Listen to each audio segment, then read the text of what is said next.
Poppy SSC English second paper এই বইটি থেকে কমপ্লিটিং সেন্টেন্সের প্র্যাকটিস পড়া হচ্ছে। তো 81 এতে বলছে there is a proverb that, অর্থাৎ এমন একটি প্রবাদ আছে যে, কি প্রবাদ থাকতে পারে, আর সে একটা বসানো যাক যে হেলথ ইজ ওয়েলথ, যে স্বাস্থ্যই হচ্ছে সম্পদ, এরকম একটা প্রবাদ আছে।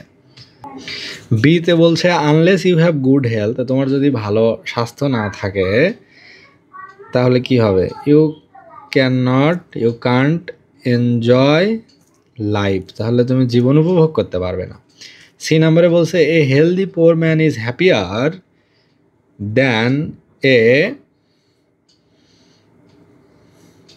তাহলে a healthy poor man is happier than an unhealthy rich man, অর্থাৎ একটা অসুস্থ ধনী ব্যক্তির থেকে একটা গরিব স্বাস্থ্যবান ব্যক্তি বেশি সুখী।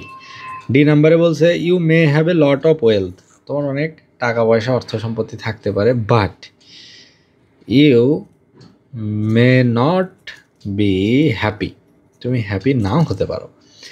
ই নাম্বারে বলছি in order to have good health নিশ্চিত করতে গেলে we have to take balanced diet, আমাদেরকে সুষম খাবার খেতে হবে, diet is the first and foremost thing, then হচ্ছে এক্সারসাইজ, 70% 80%ই হচ্ছে ডায়েট, তারপরে হচ্ছে এক্সারসাইজ। অথবা আমাদের ভালো খেতে হবে ভালো স্বাস্থ্য নিশ্চিত করতে গেলে।